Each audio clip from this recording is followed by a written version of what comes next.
मोहतरम नाजरीन, आज हम आपके सामने पेश करने जा रहे हैं शेख अब्दुल कादिर जिलानी रहमतुल्लाह अलैह के वालिद गिरामी का एक ऐसा वाकया जिसे सुनकर आपका ईमान तो ताज़ा होगा ही, साथ साथ आपको बहुत सारी अमल करने वाली बातें भी मालूम होंगी।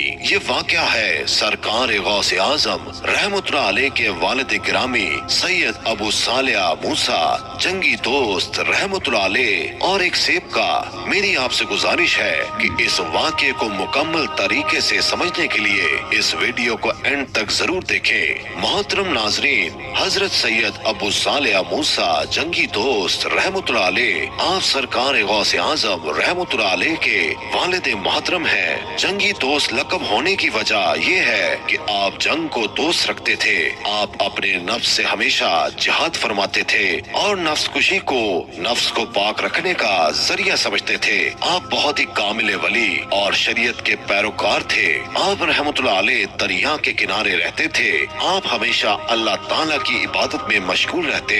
आप रहमतुल्लाह अलैह ने कभी पूरी जिंदगी में कोई हराम शय न खाई, हमेशा हलाल कमाई पर ही गुजर बसर किया। आप रहमतुल्लाह अलैह गाँव में मजदूरी करने जाते और वहाँ से जो पैसे मिलते उन्हीं से खाना खरीद कर अपना गुजर बसर करते, लेकिन कभी भी किसी हराम शय को पसंद नहीं करते थे, हमेशा हलाल ही खाते थे। आपको मेहनत का भी बड़ा शौक था और इतना ही शौक आपको इबादत इलाही का भी था। आप हमेशा दरिया के किनारे ही रहते थे।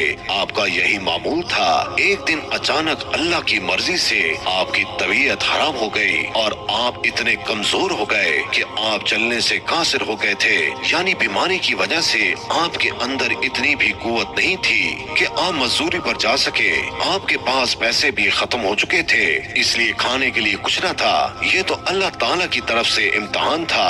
आप रहमतुल्लाह अलैह अभी इस फिक्र में ही थे कि आपने ख्याल किया कि क्यों ना मैं रोजा रखूं तो मुझे सवाब भी मिलेगा और इस मुश्किल वक्त में मुझे सब्र भी आ जाएगा। तो आप रहमतुल्लाह अलैह ने दूसरे ही दिन पानी से सहरी की और रोजा रख लिया। जब शाम हुई तो आपने पानी से ही रोजा खोल लिया। ऐसे ही कुछ दिन बीत गए। कमजोरी की वजह से आपको बेहोशी होने लगी। एक दिन उसी नीम बेहोशी की हालत में आपकी नजर दरिया की मौज पर गई। आपने देखा कि एक सेब तैरता हुआ दरिया में आपकी तरफ ही आ रहा है। आप उस सेब को देखकर बहुत खुश हुए, गोया आपके दिल को तसल्ली मिल गई, आपके दिल को करार आ गया।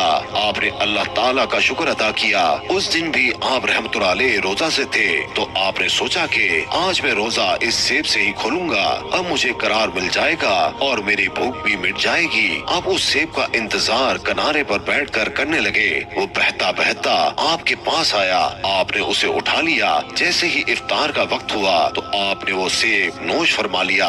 जैसे ही आपने सेब खाया तो अल्लाह का शुक्र अदा किया और आपके दम में दम आया, यानी आपको राहत मिली, क्योंकि आप कई दिन से फाका कर रहे थे। जब आपने वो सेब नोश फरमा लिया यानी खा लिया तो उसके बाद आपको ख्याल आया कि मैंने सेब तो खा लिया है, लेकिन क्या ये मुफ्त का सेब जायज है? आज तक तो मैंने कोई हराम की कमाई नहीं खाई, लेकिन आज जो मैंने ये मुफ्त का सेब खाया, क्या ये मुझ पर जायज होगा?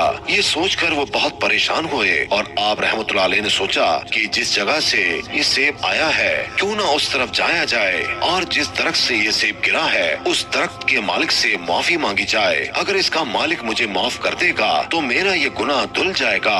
जिस जानिब से ये सेब आया था आपने दरिया के किनारे उसी जानिब चलना शुरू कर दिया। आपकी आंखों में आंसू थे और आप उस जानिब चले जा रहे थे। थोड़ी दूर चले ही थे कि आपको अचानक सेबों का एक बाग दिखा जो उस दरिया के किनारे ही था। एक दरख्त की डाली उस दरिया के ऊपर ही थी। उस दरख्त को बहुत सारे सेब लगे हुए थे।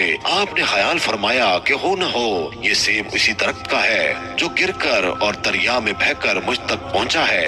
आपने जैसे ही उस बाग को देखा तो उसकी जानिब गए। आप जैसे ही बाग में दाखिल हुए तो आपने देखा कि एक बुजुर्ग इबादत में मशगूल है। आप वहीं पर खड़े होकर इंतजार करने लगे।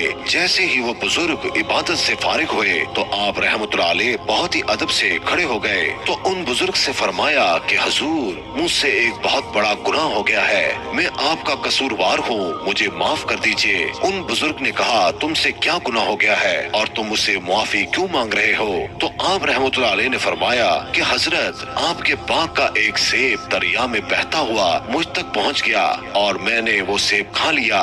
मैं आपके पास अपने इस गुनाह की माफी मांगने आया हूँ। अगर आप मुझे माफ कर देंगे तो मेरे दिल से ये परेशानी दूर हो जाएगी। आप मुझे माफ कर दें। जिन बुजुर्ग के बाग का वो सेब था, वो बुजुर्ग पहले तो मुस्कुराए, फिर कहने लगे, तुमने बहुत बड़ा गुनाह कर दिया है। ये कोई छोटा मोटा गुनाह नहीं है। तुमने बगैर पूछे हमारा सेब खा लिया। मैं इस बात को ऐसे ही दरगुजर नहीं करूँगा।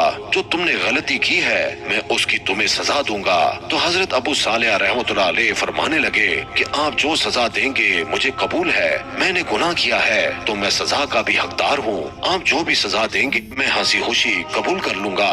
बस आप मेरा ये गुनाह माफ कर दीजिए। तो उन बुजुर्ग ने फरमाया कि आज से तुम्हारी सजा ये है कि इस बाग की देखभाल तुम करोगे और हमारा कहा मानोगे, और इस बाग से सेब तोड़ने हैं और इनको बेचना है, लेकिन खबरदार एक भी सेब नहीं खाओगे। हजरत अबू सालेह रहमतुल्लाह अलैह ने फरमाया, जो आप बोल रहे हैं मैं वो सब करूँगा, मुझे ये सजा मंजूर है। उसके बाद आप रहमतुल्लाह अलैह ने अपना मामूल बना लिया कि सुबह शाम बाग की देखभाल करते, सेब बेचते और इबादत इलाही में मशगूल रहते। वो बुजुर्ग आप पर नजर रखे हुए थे। उन्हें आपकी हर एक अदा बहुत अच्छी लगती थी, क्योंकि आप असूलों के मुताबिक ही काम कर रहे थे। हजरत अबू सालेह रहमतुल्लाह अलैह को खिदमत करते करते कई बरस बीत गए। एक दिन हजरत अबू सालेह रहमतुल्लाह अलैह उन बुजुर्ग के पास गए और कहने लगे कि हुजूर, मेरी सजा कब पूरी होगी और मैं कब अपने घर वापस जा पाऊंगा। उन बुजुर्ग ने फरमाया कि अभी कुछ और वक्त बाकी है, उसके बाद तुम्हारी सजा पूरी हो जाएगी। हजरत अबू सालेह रहमतुल्लाह अलैह ने फरमाया, ठीक है, आप जैसा कहते हैं मैं वैसा ही करूंगा। उसके बाद आप रहमतुल्लाह अलैह वापस बाग की देखभाल करने लगे। कुछ सालों बाद फिर एक दिन उन बुजुर्ग की बारगाह में गए और कहने लगे कि मेरी सजा अभी तक पूरी हुई कि नहीं। तो उन बुजुर्ग ने फरमाया कि तुम्हारी सजा पूरी हो चुकी है, लेकिन अभी मैं तुम्हें ऐसे नहीं छोड़ूंगा, ऐसे नहीं बख्शूंगा। अभी भी मेरी एक शर्त है। आप रहमतुल्लाह अलैह ने कहा कि शर्त? कैसी शर्त? आपकी कौन सी शर्त है? तो उन बुजुर्ग ने फरमाया कि मेरी एक औलाद है, एक लड़की है, वो मुंह से गूंगी है, कानों से बहरी है, आंखों से अंधी है और पैरों से अपाहिज है। वो नौजवान हो चुकी है और मेरे दिल का चैन भी है और मैं उसकी शादी करना चाहता हूँ। फिर उन बुजुर्ग ने फरमाया, तुम्हें मेरी बेटी के साथ निकाह करना होगा, तुम्हारी गलती फिर माफ होगी। हजरत अबू सालेह रहमतुल्लाह अलैह ने फरमाया कि ठीक है, आप जो चाहो वो करो, लेकिन मेरी गलती माफ कर दो। फिर उन बुजुर्ग ने अपनी बेटी का निकाह हजरत सालेह रहमतुल्लाह अलैह से कर दिया और आप रहमतुल्लाह अलैह को वहीं पर रहने के लिए कमरा भी दे दिया, ताकि आप अपनी शरीक हयात के साथ वहीं पर रह सके। जब आप दोनों का निकाह हो गया, आप रहमतुल्लाह अलैह जब अपने कमरे में दाखिल हुए जहाँ पर दुल्हन थी, आप रहमतुल्लाह अलैह ने जैसे ही अपनी दुल्हन पर नजर डाली, बिल्कुल सही सलामत थी, उसके अंदर कोई ऐब नहीं था। तो वो घबरा गए, सोचने लगे कि मेरी दुल्हन तो अंधी है और पैर से भी अपाहिज है और बेजुबान भी है, लेकिन ये तो बहुत खूबसूरत और सही सलामत है। शायद ये कोई और लड़की है जो यहाँ पर आ गई है। जैसे ही आपको लगा कि कोई और औरत है, आप भागते हुए कमरे से बाहर आ गए और हुए उन बुजुर्ग के पास पहुँचे और उनसे कहने लगे कि हुजूर, कमरे में तो कोई और औरत है, मेरी दुल्हन अंदर नहीं है। उन बुजुर्ग ने कहा, क्या हुआ, घबरा क्यों रहे हो, वो तुम्हारी ही दुल्हन है। आप रहमतुल्लाह अलैह ने कहा, नहीं हजरत, पहले ही एक सेब खाने की सजा अब तक भुगत रहा हूँ, बड़ी मुश्किल से वो गुनाह माफ हुआ है, अब मैं कोई और गुनाह नहीं करना चाहता। वो औरत कोई और है जो अंदर दुल्हन बनी बैठी है, वो तो सही सलामत है। उन बुजुर्ग ने कहा कि घबराओ नहीं, वही तुम्हारी बीवी है, लेकिन वो कानों से बहरी इसलिए है कि उसने गैर महरम से हम कलामी अभी तक नहीं की, और जुबान से गूंगी इसलिए है कि उसने कभी भी गैर महरम से बात नहीं की। नाबीना वो इसलिए है कि उसने नामहरम को आज तक नहीं देखा। वो पाँव से अपाहिज इसलिए है कि ये गैर महरम तक चलकर कभी नहीं गई। ये बहुत आबिदा है और अल्लाह की बहुत ही नेक बंदी है, हमेशा इबादत में मशगूल रहती है। तुम बहुत खुश नसीब हो कि तुम्हें ऐसी दुल्हन मिली, और वो भी बहुत खुश नसीब है कि उसे तुम्हारे जैसा दूल्हा मिला। उसके बाद उन बुजुर्ग ने कहा कि जाओ, मैं तुम्हें खुशहाल रहने की दुआ देता हूँ, तुम दोनों हमेशा खुशहाल रहो और अल्लाह ताला हमेशा तुम दोनों पर अपनी रहमतें बरसाता रहे। आप रहमतुल्लाह अलैह और आपकी दुल्हन दोनों खुशी से साथ रहने लगे। अल्लाह ताला ने उन नेक जोड़े को हजरत शेख अब्दुल कादिर जिलानी रहमतुल्लाह अलैह जैसा बेटा अता किया। सुभान अल्लाह।